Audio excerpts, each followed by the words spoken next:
Hello viewers, welcome back to our YouTube channel DDK Bio World, Education, Entertainment, Vlogs and much more। तो आज हम लोग inter first year का first chapter in biology start करने वाले हैं। I know that due to lockdown most of the students are facing problem of understanding the chapters क्योंकि live classes नहीं चल रहा है। तो इसके वजह से आज हम लोग फिर से एक बार कुछ इम्पोर्टेंट टॉपिक्स का रिविजन शुरू करेंगे। तो first chapter in CBSE class 11, diversity in the living world. So by the heading we understand that diversity is nothing but हमारे सराउंडिंग्स में जितना भी लाइफ फॉर्म्स एग्जिस्टिंग है उसको हम लोग साइंटिफिकली डाइवर्सिटी बोलते हैं। तो इसके साथ साथ आज हम लोग बहुत ही इंटरेस्टिंग एक कोटेशन के बारे में जानने वाले हैं और देखेंगे वीडियो के एंडिंग तक कि ये कोटेशन और ये चैप्टर कैसे रिलेटेड है। Do kind people come on from great surroundings. थोड़ा सा इंटरेस्टिंग है ना कि हम लोग बायोलॉजी से कुछ और चीज सीख रहे हैं। Do kind people come on from the great surroundings, यानी अक्सर काइंड पीपल ग्रेट सराउंडिंग से बिलोंग करते हैं कि नहीं, इसके बारे में हम लोग तो आगे देखते रहेंगे। तब तक ये सेंटेंस के ऊपर ध्यान देना होगा और आप लोग अपना नोटबुक्स में नोट डाउन कर लीजिए और आगे ये सेंटेंस का ये चैप्टर से क्या रिलेशन और इम्पोर्टेंस है वो देखेंगे। और ये चैप्टर में हम लोग what are living organisms, characteristics of the living organisms, what is the need to classify the living organisms, what is taxonomy, what is nomenclature and hierarchy of the scientific classification। ये सारा points के बारे में आज हम लोग in short in brief discuss करने वाले हैं। एज वीडियो बहुत ज्यादा लेंदी होगा, it is impossible to cover all the aspects present in your text book, but अगर आप लोगों को ये टर्मिनोलॉजी से अगर कुछ भी समझ में आ जाएगा तो ये चैप्टर सबसे ज्यादा इंटरेस्टिंग भी इजी भी लगेगा क्योंकि ये हमारा सराउंडिंग्स को हम लोग जानने वाले हैं। Why? Because we all include the living component of this atmosphere। सबको पता है कि हम लोग सब लिविंग हैं। What is a living organism? Obvious सी बात है, सबको पता है जो ऑर्गेनिज्म चल पा रहा है, देख पा रहा है, जो ऑर्गेनिज्म बहुत सारा मेटाबॉलिक एक्टिविटीज, बहुत सारा कंट्रोल एंड कोऑर्डिनेशन प्रोसेस, बहुत सारा रेस्पॉन्सेस, हर चीज जो दे पा रहा है उसको हम लोग एक लिविंग ऑर्गेनिज्म बोल रहे हैं।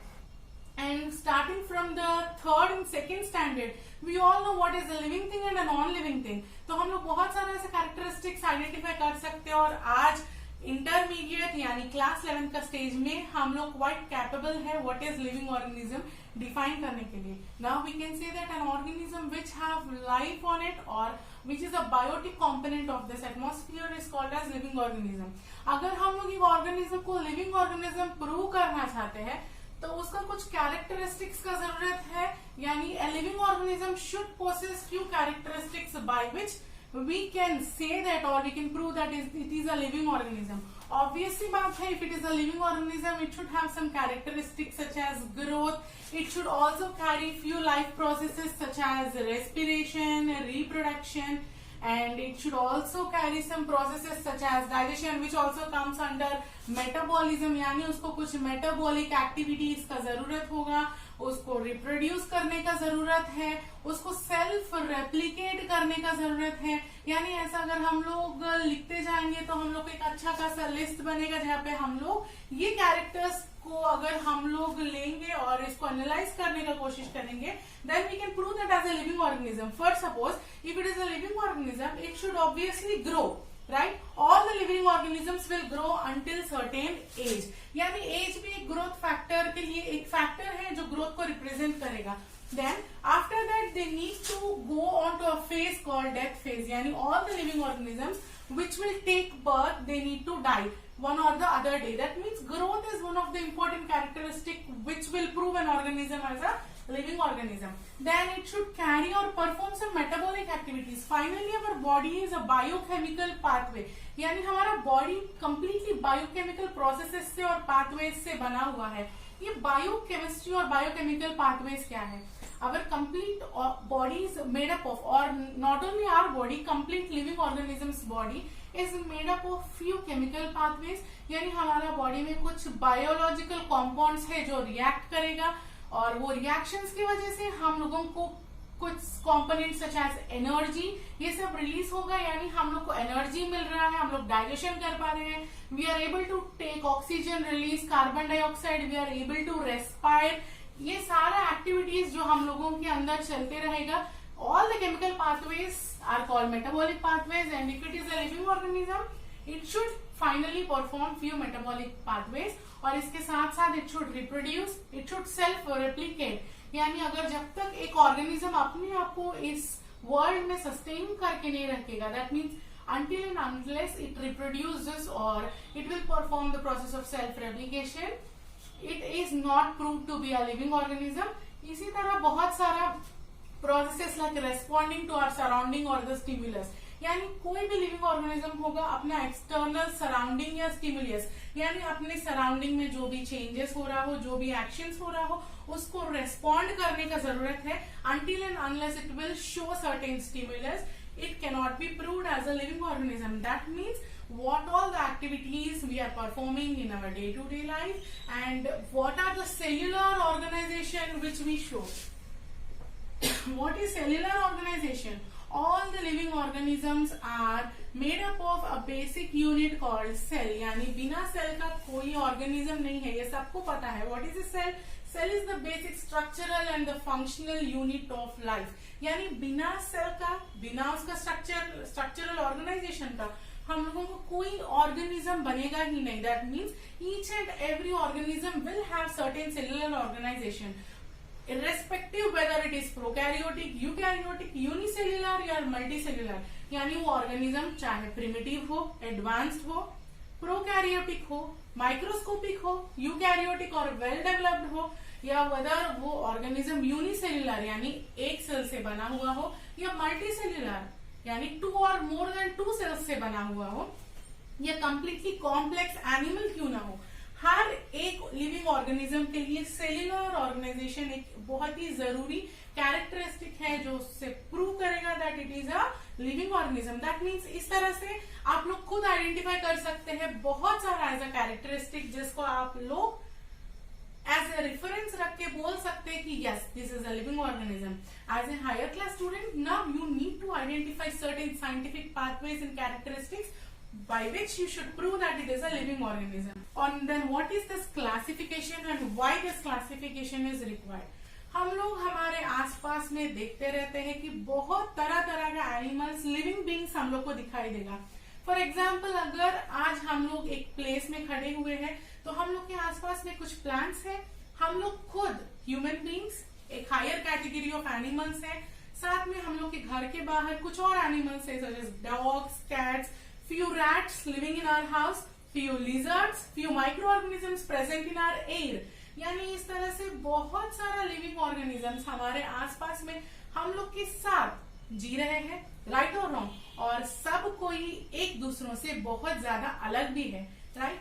That means now there is a need to classify all these organisms and there is a need to understand how an organism is similar from another organism and how an organism is different from other organism. क्यों जरूरत क्या है पढ़ने का? Why? Because as a human being, each and every human being has a tendency to know what is happening in the surroundings. हम लोग इसीलिए बहुत ज्यादा हायर एनिमल्स है क्योंकि हम लोग वो स्टेज में आज खड़े हैं जहाँ पे हम लोग पूरा दुनिया यानी सराउंडिंग्स को जानना चाहते हैं, सीखना चाहते हैं, कोरिलेट करना चाहते हैं. हम लोग को पता रहना जरूरी है कि क्या चीज हम लोगों के लिए जरूरी है, क्या चीज हम लोगों के लिए हार्मफुल है, और किस तरह से हम लोग अपने जितना भी रिएक्शंस होगा उसको रेगुलेट कर सकते हैं, किस तरह से इस नेचर में जो हार्मफुल इफेक्ट्स हम लोगों के ऊपर हो रहा है उसको कैसे कंट्रोल कर सकते हैं. सो बहुत सारा नेसेसिटीज है कि हम लोग आसपास में हर चीज को क्लासिफाई करें. एक छोटा एग्जाम्पल से इसको समझने का कोशिश करते हैं. आज हम लोगों को पता है बनाना एक फ्रूट है जिसको कंज्यूम कर सकते हैं, मैंगो एक फ्रूट है जिसको कंज्यूम कर सकते हैं, वेजिटेबल्स है बहुत सारा वेजिटेबल्स, कैरेट, रेडिश, बीटरूट, ये सब हम लोग को पता है कि ये सब अंडरग्राउंड में होता है, इसको कैसे कल्टीवेट करना चाहिए और ये खाने से किस तरह का विटामिन, मिनरल्स, न्यूट्रिशनल एस्पेक्ट्स हमारा बॉडी के अंदर आता है. ये सब तभी पॉसिबल हुआ जब हम लोग इसको क्लासिफाई करने का कोशिश किए, इन लोग के अंदर क्या क्या प्रेजेंट है इसको स्टडी करने का, एनालाइज करने का कोशिश किए हैं. That means there is a need for understanding why do we classify the living organisms, और इसको समझने का बेसिक नॉलेज लेने का जरूरत क्या है. Until and unless we classify them, we cannot analyze and study them, we cannot use them, we cannot match our requirements, यानी हमारा नेसेसिटीज को भी हम लोग पूरा नहीं कर सकते हैं। तो इसी के लिए हम लोग ये पूरा लिविंग वर्ल्ड को क्लासिफाई करने का कोशिश किए हैं। जब हम लोग क्लासिफाई करने का कोशिश किए हैं, taxonomy and nomenclature played an important role and evolved or emerged from the theory of classification.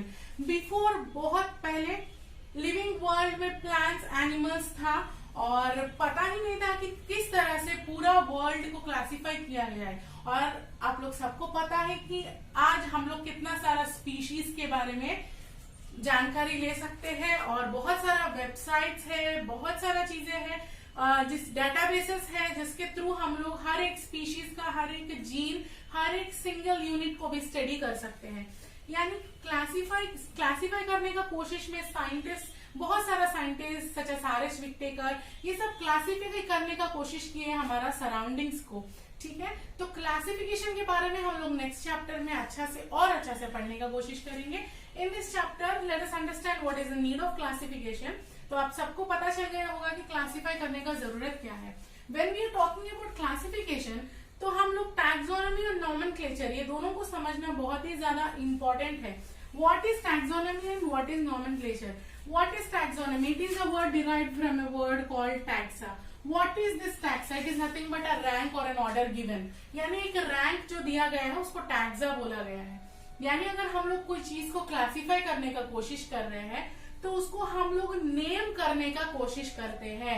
This naming of any organism, it is called as nomenclature.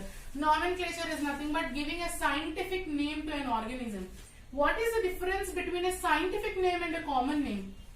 Scientific name वो नेम है जो कि हमारा पूरा वर्ल्ड में एक ऑर्गेनिज्म के लिए एक ही नेम दिया गया है। For suppose I am calling mango as mango in English, as aam in Hindi and as some other thing in any other language. यानी मैंगो का बहुत सारा कॉमन नेम्स है, यानी लोकली जो हम लोग मदर टंग लेते हैं या लोकल लैंग्वेज जो हम लोग यूज करते हैं, उससे हम लोग एक मैंगो को बहुत तरीके से नेम कर सकते हैं। यानी ये वर्ल्ड में बहुत सारा लैंग्वेजेस है, यानी जैसा हमारा ऑर्गेनिज्म यानी लिविंग वर्ल्ड में डाइवर्सिटी है, तो उसी तरह हम लोग का लैंग्वेज में भी डाइवर्सिटी है। तो अगर हम लोग एक ऑर्गेनिज्म के ऊपर रिसर्च कर रहे हैं, अगर उसको हम लोग नेम करने का कोशिश कर रहे हैं, कॉमन नेम बहुत सारा हो जाएगा जिसके थ्रू हम लोग को कंफ्यूजन हो जाएगा। कैसे कंफ्यूजन होगा? फॉर एग्जाम्पल आज हम इंडिया का एक स्टेट से मैंगो के ऊपर रिसर्च कर रहे हैं और मैंगो के बारे में दुनिया को कुछ बताना चाह रहे हैं। At the same time a person in India who speaks only Hindi, he says that हम आम के बारे में रिसर्च कर रहे हैं और आम को कोई जीन के बारे में बताना चाहते हैं। अब वर्ल्ड में मैंगो और आम दो अलग चीजें हैं। अगर किसी को इंग्लिश समझ में नहीं आए या हिंदी समझ में नहीं आए तो ये दोनों को पता ही नहीं है कि ये दोनों आखिर एक ही बात बोलना चाह रहे हैं। To avoid these confusions, we always name animals or any organism, we will give a scientific name to them. यानी we will name using a scientific procedure or a protocol. इस तरह से scientific name देने से what will happen? There will not be any confusion in identifying the organisms. तो इसीलिए हम लोग nomenclature देते हैं जो कि scientifically proven रहेगा, right? This process of naming the organism scientifically we call it as nomenclature, and यही टाइम पे हम लोगों को बाइनोमियल नॉमेनक्लेचर के बारे में समझना बहुत जरूरी है। A scientist known as Linnaeus, Coronus von Linnaeus, he proposed the system of binomial nomenclature. Binomial यानी two terms और nomenclature मतलब naming, यानी इन्होंने कहा है एक ऐसा प्रोसीजर जो आज भी हम लोग वाइडली यूज करते हैं बहुत सारे ऑर्गेनिजम्स को नेम करने के लिए, which is called as binomial nomenclature. इसके बारे में हम लोग डिस्कस करेंगे। I think now you understood why we should name the organisms और scientifically name the organism. Now what about this taxa and hierarchy of scientific classification? तो taxa are nothing but a rank given, यानी बहुत सारा species है, बहुत सारा organisms है। अब ये स्पीशीज क्या है ये हम बताएंगे। This is nothing but a taxonomical order. कि टैक्सोनॉमिकल ऑर्डर अब कहां से आ गया है? See, taxa means giving a rank, यानी एक rank, first, second, third, fourth. For suppose आपका एक फैमिली है, आपका फैमिली में आप है, आपके ऊपर कौन है? आपके मम्मी और पापा। उन लोग के ऊपर कौन कौन है? आपका ग्रैंड मदर और ग्रैंडफादर। उन लोग के ऊपर भी great grand mother, great grandfather. यानी इस तरह से आप लोगों के ऊपर और ऊपर बहुत सारा एंसेस्टर्स है। फॉर सपोज आपके दादाजी है तो उनके 2-3 बच्चे रहेंगे, या फादर, या फादर्स ब्रदर, या फादर सिस्टर्स। उसी तरह उन लोगों का भी फैमिलीज होगा। तो उसी तरह हमारा ऑर्गेनिजम्स जिनको हम लोग क्लासिफाई करने का कोशिश करेंगे तो उन लोग के बीच में सिमिलैरिटीज और डिसिमिलैरिटीज दोनों को कंसीडर करेंगे। जैसे कि प्लांट, कोई भी प्लांट हो, हम प्लांट ही बोलेंगे, पर हर एक प्लांट दूसरा प्लांट से अलग भी है, और कोई ऐसा प्लांट है जो दूसरा प्लांट से बहुत ज्यादा सिमिलर भी है। तो इस तरह का सिमिलैरिटीज और डिसिमिलैरिटीज को ध्यान में रखते हुए हम लोग हर एक ऑर्गेनिज्म को डिफरेंट टैग्सा में क्लासिफाई करते हैं। यानी we all will try to identify the similarities and dissimilarity between the living organism and we will try to place them under different taxa. तो अब आ गया हम लोगों का लाइन, जिससे हम लोग ये हायरार्की ऑफ साइंटिफिक क्लासिफिकेशन को समझेंगे। सबको को पता है कि जैसा ही आप लोग इंटरमीडिएट या क्लास 11th या 10th 9th text books open करेंगे, जहां आपको diversity in the living world आएगा, वहां पे कुछ टर्मिनोलॉजीज दिखाई देगा, जैसा कि स्पीशीज, जीनस, ऑर्डर, फैमिली। और अक्सर स्टूडेंट्स को कंफ्यूजन होगा कि ऑर्डर फर्स्ट आता है, क्लास फर्स्ट आता है, स्पीशीज आता है कि जीनस आता है, क्या फर्स्ट आता है और उसके ऊपर क्या है। वो कंफ्यूजन को अवॉइड करने के लिए आज हम लोग ये लाइन को याद रखेंगे, ताकि हम लोगों को वो हमेशा के लिए याद में रह जाए। Do kind people come on from great surroundings. यहाँ पे हम लोग हर एक वर्ड का पहला लेटर को ब्लॉक पे कर दिए हैं, जो हम लोगों को मदद करेगा सारा टैक्सोनॉमिकल ऑर्डर्स को लाइन बाय लाइन लिखने में। यहाँ पे हम लोग बोले do kind people come on from great surroundings. अब इसको हम लोग सीखने का कोशिश करेंगे। D refers to domain. It is better if you note down all these terminologies. K refers to kingdom. P refers to phylum. C refers to class. O refers to order. F refers to family. G refers to genus, and S आप लोग सबको पता है, finally it's nothing but species. These are the different taxonomical orders which we arrange in our scientific classification. यानी सबसे higher, यानी hierarchy. आप लोग ऐसा याद रख सकते हैं, आपके ग्रेट ग्रैंडफादर के ग्रेट ग्रैंडफादर हो जाएंगे डोमेन, यानी ये सबसे हायर, यानी सबसे हायरार्की में। हायरार्की हम लोग फॉलो करते हैं, यानी ऊपर से नीचे तक, उसको हायरार्की बोलते हैं, right. This is called domain. यानी सबसे ऊपर पे क्या है? डोमेन। उसके बाद क्या हुआ? Kingdom. Then what is it? Phylum. Then class, order, family, genus and species. This is the hierarchy, यानी सबसे ऊपर क्या है? डोमेन। उसके बाद आ गया kingdom, phylum, class, order, family, genus and species.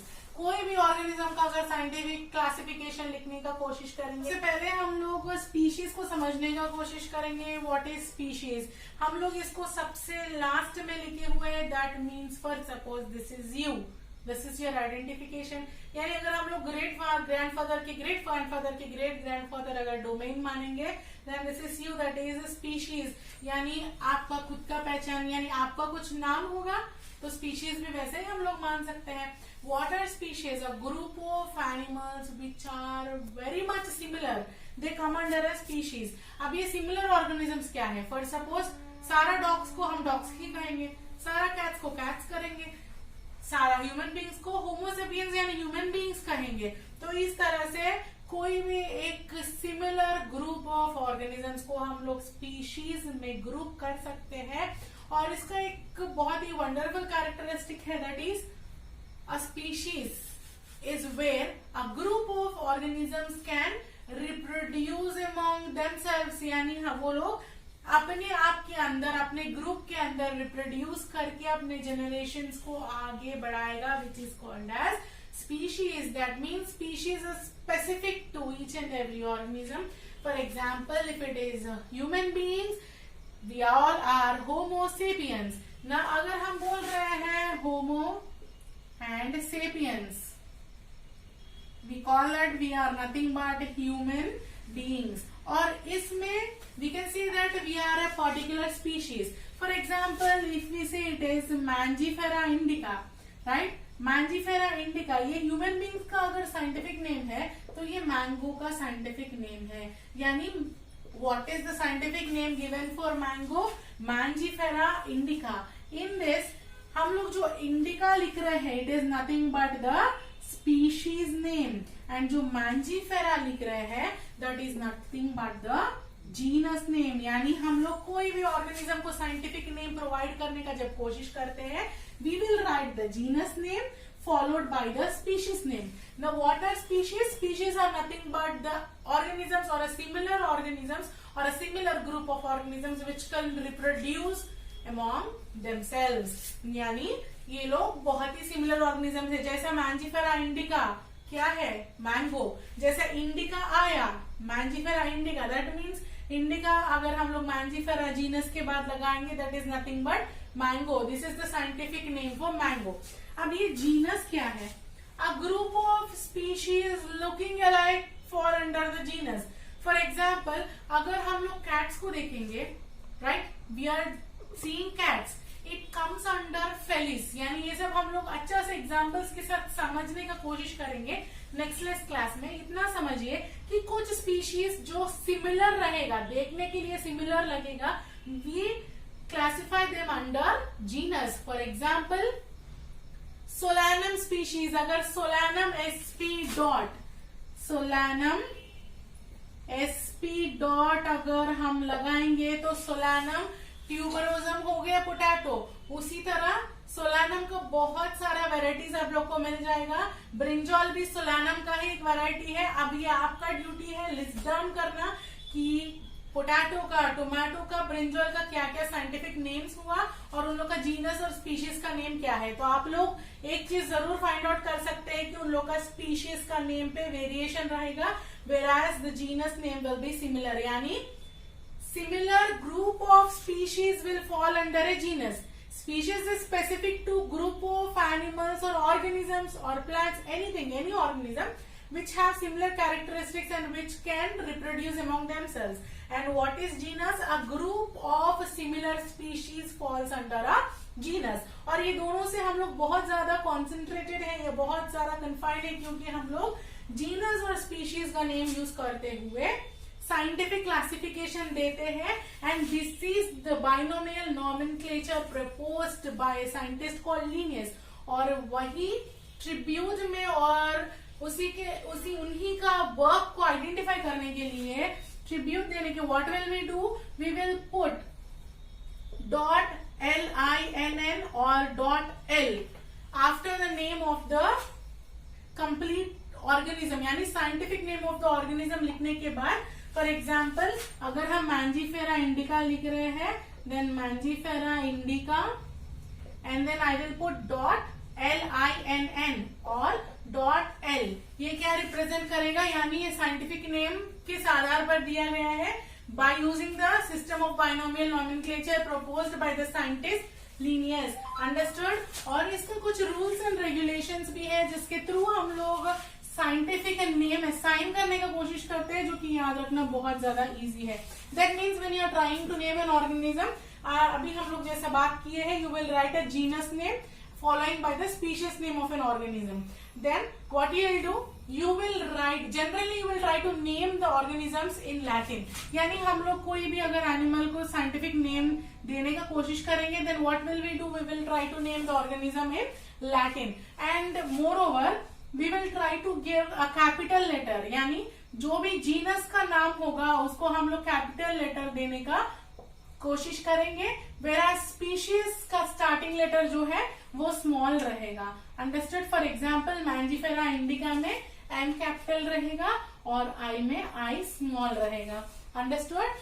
10 अगर हम लोग साइंटिस्ट का नाम यानी हम लोग बाइनोमियल नॉमेनक्लेचर यूज करके अगर साइंटिफिक नेम दिए हुए हैं .LINN या .L लिखने का कोशिश करेंगे। साथ में whenever we are trying to represent the scientific name of an organism we will try to make it in italics, यानी अगर हम लोग कोई भी साइंटिफिक नेम लिखने का कोशिश करेंगे उसको इटैलिक्स में लिखेंगे, राइट, और उसको हाईलाइट करके लिखेंगे यानी उसको अलग लिखेंगे। Understood. These are the main rules we try to follow whenever we try to write the scientific name of an organism। अब हम लोग को समझ में आ गया है a group of similar species will come under the genus, in the same way group of similar genus will come under the family, group of similar families will fall under order, group of similar orders will fall under class, group of similar classes into phylum and then into kingdom and then into domain। Understood। यानी हम लोग यहाँ eukaryote है या organism prokaryote है, इससे लेकर के स्पेसिफिकली एक ऑर्गेनिज्म को हम लोग साइंटिफिक नेम देने का कोशिश करते हैं which we call as the scientific classification और we will call it as arranging in the taxonomical hierarchy। Understood। Do kind people come on from great surroundings, ये लाइन इसमें याद रखना बहुत जरूरी है। And in the next video हम लोग एग्जाम्पल्स के साथ ये सारा चीज को आइडेंटिफाई और अंडरस्टैंड करने का कोशिश करेंगे। एंड अभी तक आप लोग जो भी वीडियो देखे हुए हैं अगर ये सब टर्मिनोलॉजी समझ गए होंगे, I am sure that you will not have any doubts in your chapter 1 from CBSE class 11। Fine. अगर कोई भी डाउट्स होगा तो आप लोग कमेंट करके बता सकते हैं या आप लोग मेल भी कर सकते हैं, और कभी पॉसिबल होगा कोई डाउट्स होगा तो आप लोग मैसेज करेंगे तो हम लाइव भी आने का कोशिश करेंगे। Hope you understood and like this video very much. Okay guys, bye, happy studies.